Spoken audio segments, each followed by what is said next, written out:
2 points from 9, but a 2-0 win today would put them top again. Plenty of goals here too. Our man at Highbury, John Champion. The Premiership's most prolific striker faces its meanest defence with figures playing on his mind. Ian Wright has 21 goals so far this season, but he has to be wary of reaching 21 disciplinary points. He's just found out that his sending off at Nottingham Forest last week will stand. If he's booked today, he could face a 5-match ban. He needs to be on his best behaviour. Wright is one of 6 England internationals in the Arsenal team. 3 more, Seaman, Dixon and Platt, are injured. Patrick Vieira returns after suspension. Another Frenchman, Remy Gard, keeps his place. Aston Villa have been parsimonious in defence, only 17 goals conceded, thanks to the efforts of Ugo Ehiogu and colleagues. He's played in every match. A 5-game winning streak ended against Chelsea on Boxing Day, but Villa are still unchanged. Sabo Milosevic scored both their goals when the teams drew at Villa Park in September.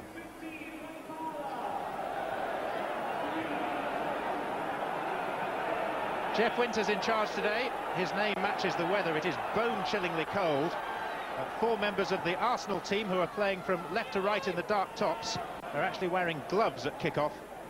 And the first throw goes Aston Villa's way. Arsene Wenger watching on, Arsenal's 4th manager of 1996. It has, as they say, been quite a year. Bergkamp. Now Parler. Still having to adjust to this role as a right wing-back. He's played as a right winger before. Vieira, this is better from Arsenal. Parler, now more central. Right, Winterburn. It is crisp. Not like the day itself. Merson. Guard. Bergkamp. Away from Taylor. This is Bergkamp.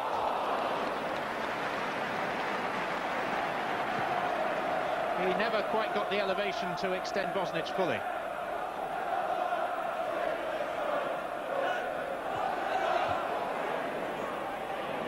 Taylor. Guard. Another scuff, but straight to right. Not many players would even have got a volley on target from there. York. Milosevic. Townsend. Taylor wasn't aware of Merson's presence. Bergkamp. Content to wait for support to arrive. Parler. Vieira outside him.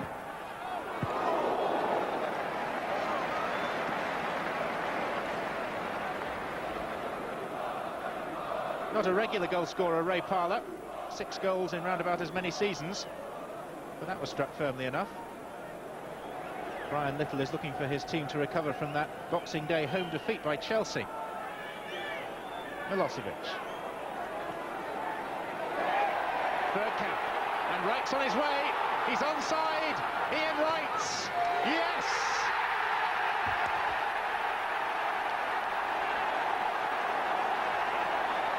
Give him an inch and he'll take the proverbial mile.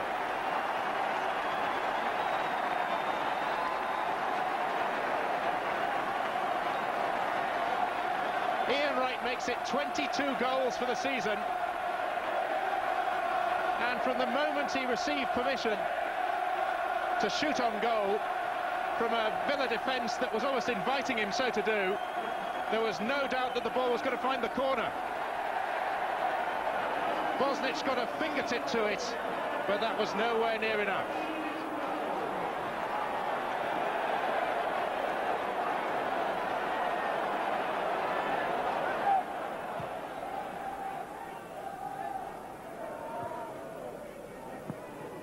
Nelson.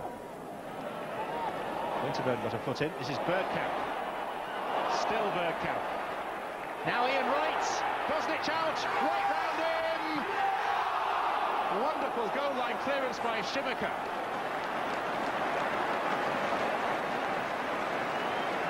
Well, you'd have wagered your last pound on Ian Wright scoring his and Arsenal's second from the moment he took it past Bosnich. But look at the ground that Šimika made up.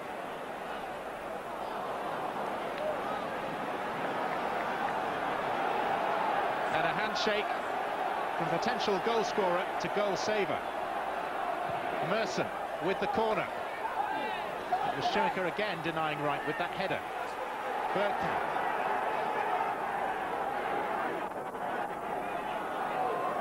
Adams. Staunton's underneath it.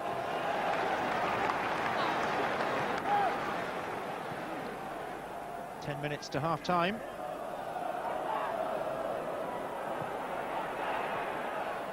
Staunton. Is he caught by Parlour? The referee's content to allow play to continue. And this is Ray Parlour. Vieira to his right.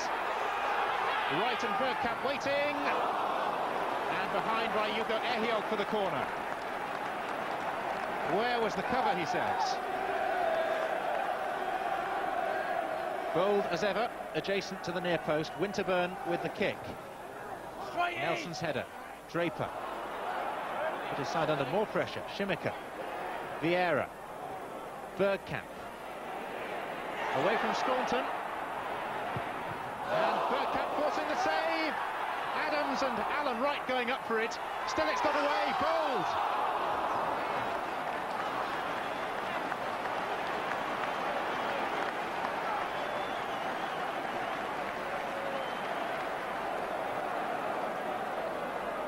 So many chances in such a short space of time. Bergkamp with the first. And there it was a vital header from Alan Wright. Still the threat wouldn't go away. Bold just over the bar.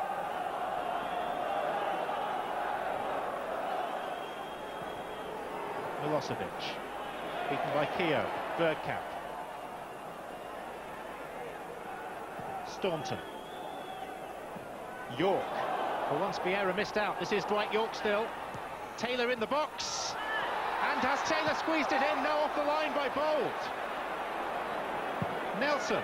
How did Villa not score there? And Lukic getting in quite a tangle. But it was Steve Bold who saved Arsenal's bacon. Because when the cross came in from Dwight York, it looked to be Lukic's ball, but then he spilled it. It was bouncing agonisingly towards the line until Bold intervened. That's as close as Villa have come to an equaliser. Townsend. Draper. York. Away from Winterburn. Three waiting. Here's Nelson. Tackled by Vieira. Merson. And Wright's in pursuit. Staunton with him. Still it's Wright. Well, Staunton's face would have been as red as Ian Wright's shirt had the Arsenal striker managed to put that the other side of the post. Because the onus was on Staunton to clear. Maybe Wright was using his right arm on Staunton's shoulder. Even so, it wasn't the best bit of defending.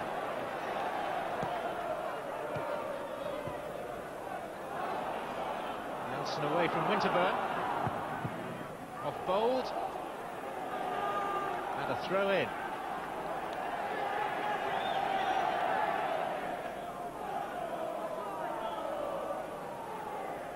Nelson. Back from Milosevic. And there's Milosevic. And Arsenal were caught asleep.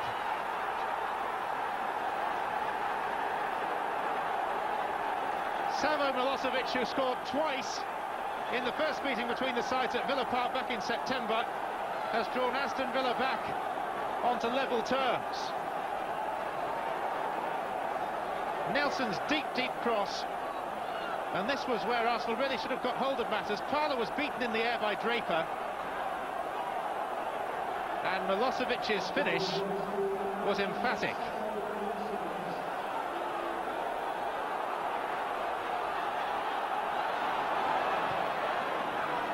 Bold. Given away to Townsend, and here's York. Three Arsenal defenders in his way. And support is slow to get up with him. Townsend. Taylor's inside the penalty area now as well as York.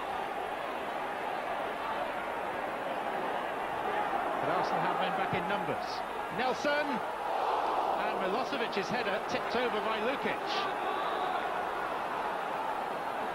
How significant is it, I wonder, that since Arsenal made their substitution, their marking at the back has gone completely to pot.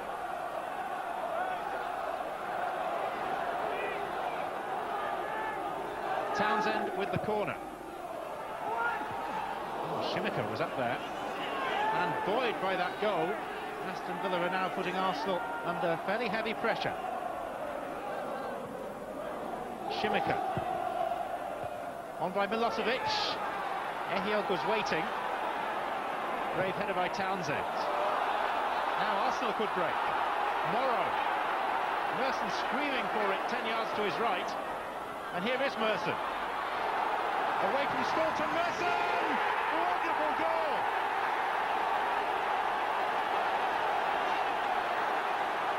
A fantastic finish by Paul Merson, for whom the calendar year 1996 has been a year of transition that may well end in triumph. For a long, long time, Merson was screaming for the ball to be delivered to his feet. It was. And just look what happened next. Arsenal are back in front with a goal of the highest order. Morrow's pass. He's the substitute. The change may have cost them a goal, but now it's created one. Milosevic. And York with a chance. He scored! 2 goals in a minute. 1 to each side. And Arsenal caught cold at the back for the second time.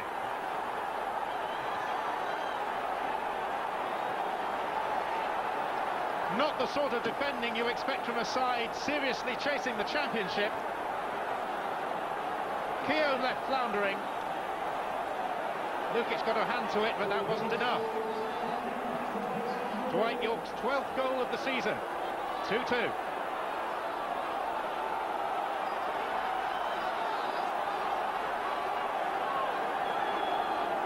For all the planning that you put in, you can't legislate for moments like that. Appeals for the use of the hands, not given. This is Bergkamp. Round Staunton. Oh. He'd done all the hard work, Dennis Bergkamp. And he knows that having got right through almost the entire Villa defence, he should then have beaten the last man, who was Bosnich. But the speed of the attack was what took the breath away. Milosevic missed his kick. Seemed to be doing a bit of leaning, but this is Dwight York. Milosevic continues his jog through the middle. York is all on his own. Off Winterburn to Nelson.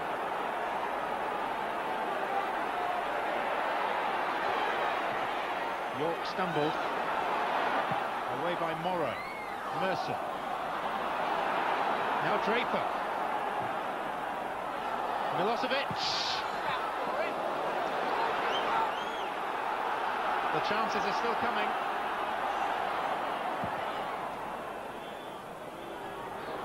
And that is the end of the afternoon's entertainment, which increased in quality as the game went on.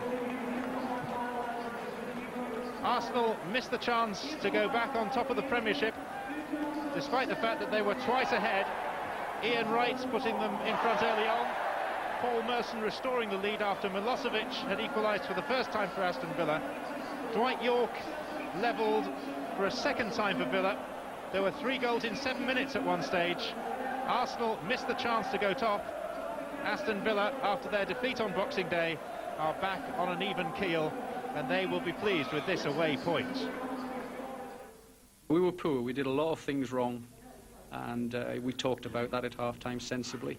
Managed to get our act together, and then in fairness, I felt we were the better side in the second half, but they would have been disappointed at 1-0, and I think we've had those sort of games. When you come in for the second half, the opposition are going to be better because they'll have talked about it, and hopefully they'll put it right, and we did that today. Of course, we are disappointed tonight because we thought when we made the most difficult with 2-1 at 15 minutes before the end, but it's football. Aston Villa reacted well and played well, so we have to accept that. I think the supporters today had a great game. It was fantastic for the Premier League, and I would like to keep the positive side of our game. What changed at half-time then? Well, the gaffer just said to us, you know, we've got to be a bit more positive, we've got to take the game to them, and that's exactly. We needed to start lively, which we did, second half, and that just seems to change, and everybody just seems to get into the thick of things again and start playing the way that we're capable of playing. Can you lift any of this veil of secrecy over what Arsene Wenger does as manager here? Just gives everybody unbelievable belief. Always positive talking, and you know, always talking positive, no negative stuff, and you know, and the training's really enjoyable, and it's just football, and the lads are relishing it. And there's always a thriller at Arsenal. You've been in the job now for 3 months, full-time here. Are you pleased, surprised at the progress, the position you're in? Yes, I'm pleased because I love what I do, and I think that the players give 100% in every game, and when you're manager, I think that's very important. I feel that the team is ambitious. They want to go as far as they can, and that's for me the most important. He's a good bloke. He's a great man, and you know, and now I know why Leonardo when he says he went into management. You know, I'd even think about going into it now with his ideas. Really? So Arsene Wenger is, if you like, a mentor of sorts? Yeah, I think so. You know, I'd have never said before he came that I'd like to get into management, but with his ideas, I'd love to do it after. Well, Arsenal are getting rightly applauded for their more attractive and entertaining soccer, but they're paying a price, aren't they, I suppose, because at one time you feel they would have locked that game up, absolutely. Yeah, they had a couple of lapses in that second half. I've got to probably give a bit of credit to Villa. I think the Cavalier style that we've mentioned, a key player is Patrick Vieira. I think he's made such a difference. I mean, he's been out suspension for a couple of matches, come back in today. He makes great tackles, but he's got a wonderful engine as well, overlapping runs, surging forwards with those long legs, and you know, I think he's an important factor. Bergkamp's playing well, and right up front, of course, I mean, putting the goals away. So they've got a good squad. I still think defensively they've got a very strong base, and unfortunately today they did, as I say, went to sleep a couple of occasions. Bergkamp's showing some wonderful touches at the moment. I think he's a delight to watch. Yeah, when he's in form and trying these sort of intricate things, I mean, to just drift past a player like that, Ian Taylor wondered where he'd gone. He tried to chip Bosnich in the end, who waved his fingers as if to say it was a bit of an insult, but the actual goal here, you see he's on the half turn, Ian right at the top of the picture, already getting away from Egiog. The timing of the pass, terrific, and the weight of the pass. Give Ian Wright a lot of credit, though. He still had to tuck it in that far corner, and we can't wait now for him to get his shirt away from his vest. He takes about half an hour to do a Ravelli, so we better move on. But this is another occasion. I think this was a key moment, 10 minutes before half-time. Lovely balance again to get it away from Nelson, and this time with his left foot, perfectly weighted, goes round the goalkeeper. I just think Ian Wright, a bit precise there, to have a couple of extra sort of strides before tucking it in. Simica did exceptionally well. This was a little handball, I think, there. Draper stops, that's a mistake, and then he goes past Staunton. I think one with the left foot now and again might be good, but I mean, he's got such great balance. That was with 5 minutes to go, would have been 3-2. Probably it would have been a bit harsh for Villa, I think, in the end. Playing with that unbelievable belief, as yeah, I'm still working that one out. But why did you feel Villa were able to turn it round? What was the key to it? Well, I think, I mean, they did play poorly first half, and they should have been out of the match. I think in the second half, in particular, they play three at the back, Hekiog and Simica, the two main markers, and the spare man, Steve Staunton. And I think Brian Little pushed him more into midfield. He kept coming out almost acting as a midfielder. His distribution is excellent. And he started to bring in the midfield and forward players of Villa, and suddenly their confidence grew. But in the end, it was two lapses.